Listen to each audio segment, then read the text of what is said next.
Wine షాప్ల కోసం అప్లికేషన్లు తీసుకుంటే 2 లక్షలు కాదు 3 లక్షలు పెట్టిండు అప్లికేషన్.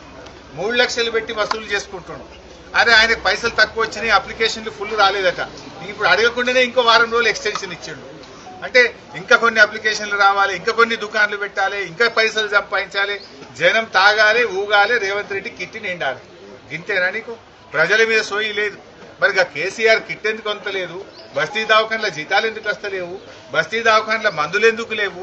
బస్తీ దవాఖాన్ల పరీక్షలు ఎందుకు లేవు అని ఒక్కనాడన్నా రివ్యూ చేసినావా?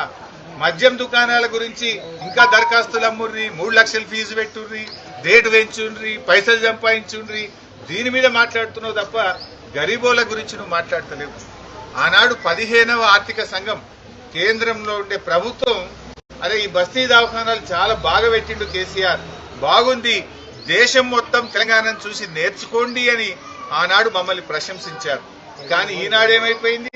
బస్తీ దవాఖానాలకే సుస్థి పట్టింది.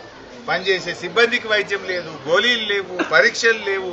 ఆ డాక్టర్ అమ్మ చెప్తుంది అన్ని స్ట్రీట్ డాగ్స్ సార్, పొద్దున డ్యూటీకి వచ్చేటప్పుడు పోయేటప్పుడు ఏడ కుక్కలు కరుస్తాయని భయంగా వస్తున్నాము అని చెప్పి ఆ డాక్టర్ అమ్మ చెప్తున్నటువంటి పరిస్థితి. అంటే జిహెచ్ఎంసీ అసలు పనితీరు బాగలేదు. చివరికి ఈ బస్తీ దవాఖాన పరిస్థితి ఏంటంటే దానికి మీటర్ కూడా లేదు, బయట కొండేసి దవాఖాన కరెంట్ నడుస్తుంది.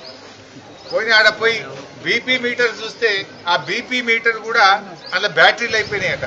బీపీ చెక్ చేసే మిషన్ లో బ్యాటరీలు అయిపోయినాయి. బ్యాటరీ అయిపోతే మాకు ఇక బ్యాటరీలు కొనడానికి పైసలు వస్తలేవు సార్, అయితే కరెంట్ ఉంటే చూస్తున్నాం, లేకపోతే బ్యాటరీ లేకపోతే పక్కకు పెడుతున్నాము అన్నారు.